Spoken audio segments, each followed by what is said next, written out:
Hello， 大家好啊！这时间过非常快，一转眼我们在马来西亚已经有2年的时间了。我们之前分享过很多到大马很重要的一个原因是要解决小孩子教育的问题。Wilson 他到这里2年的时间，他已经有了很大的变化。我们待会儿说一下我们最近发生在他身上的一件事情，以及我们所看到的一些变化。同时对我们作为成人、家长、大人来说也有变化，对吗？那显然在教育上面是双方的。今天就跟大家分享一下，王太，你本来在中国的时候，对 Wilson 的教育有哪些理念或者碰到什么事情是怎么做的？给我们举一些例子吧，分享一下。我对他是属于我心里想的跟我实际做的是有巨大差异的。我心里面是很痛恨自己小时候父母对我的唯分数论、唯排名论，那种对成绩看得很好。我以为自己可以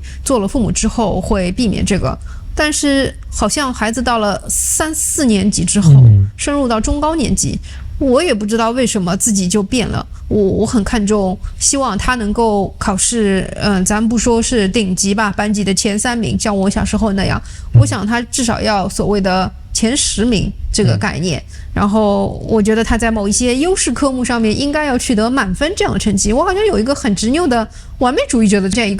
一个转变，然后就好像变成像我爸妈那个样子。到了这个几种表现症状，考试季的时候，我也会特别的操心去盯他说，你做作业吗？你复习了吗？然后甚至有的时候会帮他撸袖一块儿去给他进行1对1的补课什么听写这样的事情。就我感觉我是比较失败的一个从当中开始辩解的这样一个辩解这个词很重那说你不够典型，因为你本身就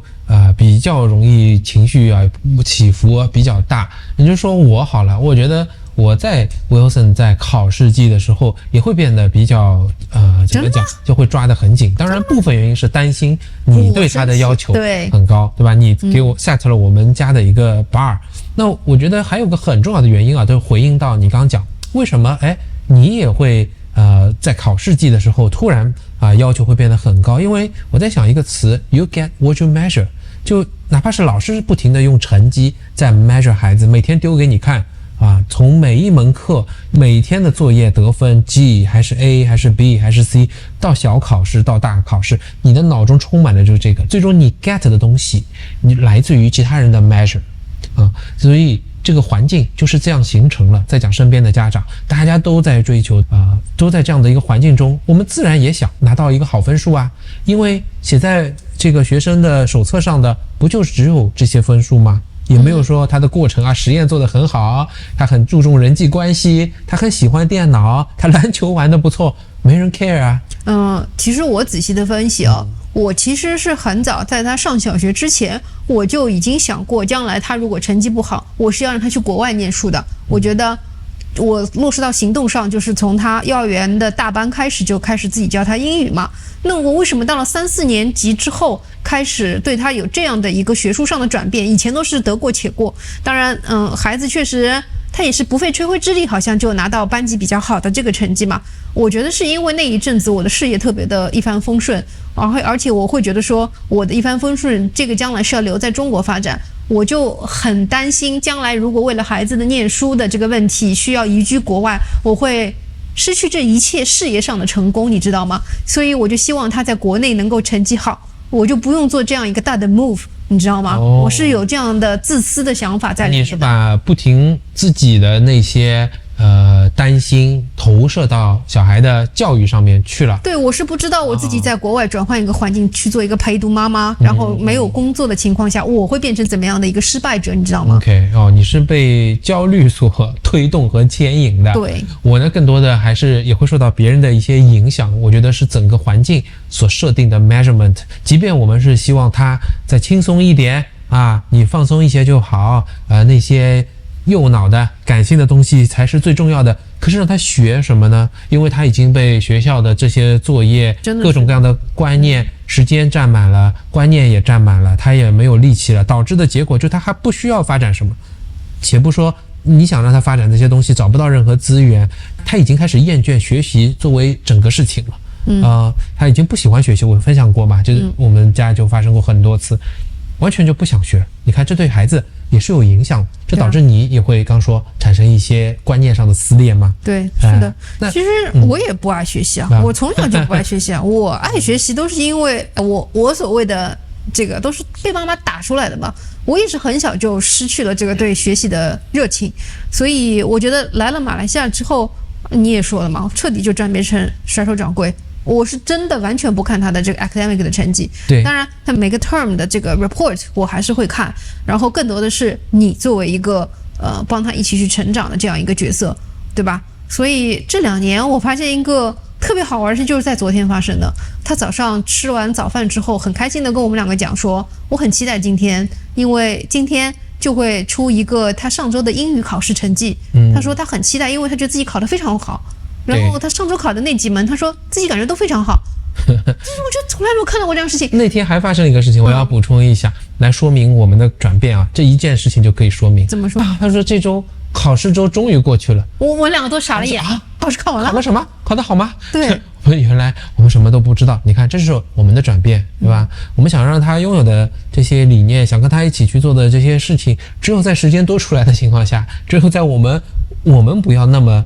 去卷去操心学习的情况下才有可能嘛。因为你毕竟来这边没有所谓的微信家长老师群嘛，老师会在那群里面告诉你什么时候要考试了，考试范围是什么，家长要开始督促学生了。我们对这个一无所知，学校发给我们的邮件也不会告诉我们说哪一天要考什么，完全是孩子自主的在准备这些事情。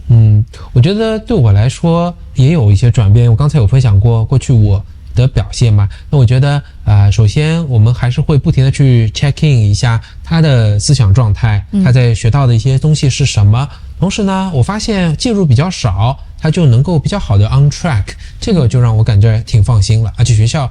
差不多每半年也会有一次机会，让这个家长和每一个老师都展开几分钟的沟通。对这个我就不停的确保挺 on track 的，导致的结果其实比我预想的还要好，就真的花费很少的时间，这个是意外的一个好处嘛。那对我们当然还有一个额外的在教育上的转变，就是我觉得也能归类为教育吧，就我这样导致我们和孩子的关系会变得很融洽很亲密。对，我觉得我在这边最大的一个理念上的转变是我参加了他们家长会之后，我明白了说学校里面他们如何定义学生的成功，我真的是让我大受震撼。他认为说学校的这个个人的成功，学生的个人成功是在于孩子在感受到 comfortable and secure 的情况下能够实现他给自己定下的目标，成为他想成为的那个人。然后这个人必须是有这个 good service。我们还问过，这个 service 就是指为你的 community 是有付出的，然后你是一个 caring 的这样的一个 good person。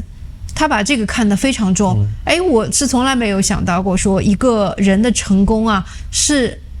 完成自己的目标，而不是说这个社会期许你的，你要年薪100万，你要成为科学家，然后你要成为白领。对我是一个巨大的冲击。然后我发现这2年他们学校是真的在实践这样的一个创造一个让人舒适的，然后让孩子感受到没有那种敌意化的 competitive 的环境下的一个自我的驱动。你看我们这个孩子，他自己完成了他的考试，他在做作业的时候他会告诉我们说，我今天不跟你们出去吃饭了。他有这个意识，他有 self driven 啊。这种成功就是在于自我目标的实现，就是一种实现自我，同时呢又兼顾说你必须要照顾你所在的环境，你的社区，这个世界，对吧？因为国际学校都有一个理念叫培养 global leader， 那也是一样的，不是说你要做成一个政治人物，做成一个 CEO 叫 global leader。对 ，leader 就是 create follower， 有人会buy in他的这个观点，与他一起并肩战斗。还有他如果是一个 leader， 我们会认为说 leader 是具有 power 的人，他可以去 designate 别人去做什么事情。但是 leader 是不是也有一种可能，就是站在街角，然后就做一个supporter， 在那边鼓掌，为别人的成功，然后提供这个权力的支持？有没有可能这也是一种 leader 呢？但他还是要有 follower， 就是他的影响力能够超越自己，不在乎他自己的地位是可以有多高。好，那我们再来说说看，我们发现小孩子 Wilson 他也有转变吗？你觉得他的核心转变是什么呢？我们首先说肉眼可见他的这个身体上的变化，对吧 ？OK， 那整个人是一下子就是精瘦下来。你会发现说他有他热爱的体育运动项目，在这边的体育运动多了之后，他完全 pick up 起来以前在国内不喜欢的一个运动篮球，并且为之是真的在努力的付出，对不对？然后第二个，你看到他这些大量的运动给到他很健康的肤色。第二个，你看他整个腰板。我感觉他的这个身形啊，对，跟他在国内时候是不一样的。这是一个笔挺的一个姿势。这个我不知道这回回到上海有没有机会拍到啊？因为国内的小孩子和成人一样，有个很大的特点，就是走路身板不是那么笔直的，肩膀打开是打不开的。是的，OK， 这是身体上。对，我们讲整个对他教育呢，就他在学校经受了教育之后，你刚刚其实有提到一点，你就发现他更加自主的要去学习了，对不对？他的这个表现在你看他在我们国内的时候，虽然家里面是定期的为了鼓励他这个表达，我们会有一些家庭辩论啊、读书分享，你会发现说他分享的东西大部分都不是学校课本上的知识，然而他在我们的吃饭上面，还有平时自己开车出去的时候，他会主动的提一些他们学校里面教授的一些知识点，一些他遇到的新词儿，然后学校里面发生的一些事情，他这个意愿跟以前比起来真是相差太多太多了。你有这个体会吗？那当然，就是虽然我觉得我们跟他的沟通还可以更多一点，他能多告诉我们一些，但他对学习本身不排斥，甚至于感到很有兴趣，这个是让我感到学校教育非常成功的地方。哪怕是科学的，他也会说，哎呀，这个原子宇宙，他要进一步的去了解。同时呢，我觉得他开始因为你知道，从5年级到这里以后，有个巨大的学习方式的改变，就他只靠电脑来学习，这个 iPad 或者是电脑或者是网络来学习。我也很庆幸他比较多的会掌握一些正确的现在去掌握知识的方法，比如说他去研究一个论文，那他会去搜正规的专业渠道的论文，那个是怎么样来说的，对，或者至少通过 Wikipedia 有出处的，我觉得这是一个比较好的一个学习方法。对，而且以前的话，他的一个怎么说呢？他好像不会主动去查一些这种严肃的论文之类的，然后以前的那种使用的语言也是中文为主。现在他去做一些作业，还有他的这个测验，他为此准备的语言，他都是用英语的那些文献，这个也是让我非常震惊的。对，他的本来我就知道他做的 PPT 在中国就已经会了，那现在会用的越来越多。对，最近我看到他准备的一个对，他好像他们用这个康奈尔笔记法嘛，所以最近看到他用表格做的也非常漂亮，所以我只是看一眼我就知道，这个在专业程度上已经有了。虽然我还没有看到具体的内容，那我就觉得很开心。对，他记笔记那个方式，就我以前在美国念书时看到我那些美国同学他们记笔记的这个方式，2栏嘛，1/3还有2/3，就是这2栏先弄好。就我感觉以前我在中国就是康奈尔笔记，当他去做一些笔记，我给他演示我做的笔记，他都是那种很不屑的那个状态。我不知道这里边的老师是用什么样的魔力，让他非常自愿的去 adopt 这种方式去做。我想说的就是他这个年龄上面，他所取得的这些，不管是换了一个国家，换了一种教育体系，这衔接啊，我认为它都体现出巨大的 resilience， 这个是我小时候没有做到的，我由衷的为他自豪。他的兴趣呢，我觉得还体现在就是他能够学到一些在中国，哪怕你念了大学，念了研究生，都没有机会学到的东西。对，比如说他们 humanity 就会教什么是民主，对民主的基本权利有哪些，对吧？结果出了一个题目说，如果你是某一个国家的一个领导人，你会做一些什么改变？他特别兴奋，拿到这个作业，然后自己又挑了几项人权，说我要改变这个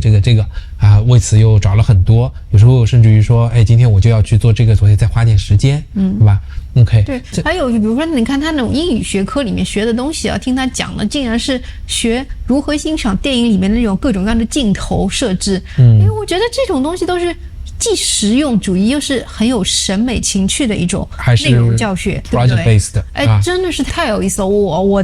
都不知道他说的那几个单词，我真的没学过。对，就是非常 project based 的，以至于他们考试也是考这个，说这个用的是一个什么镜头，然后表现什么，你就说几样东西，很高级就是从硬件到艺术就都会有。对，好，还有教育我还发现一个改变，就是它的一些学习方法让我感到未来会很有用。你比如说他们如何制定作业都是他们通过 Google Classroom，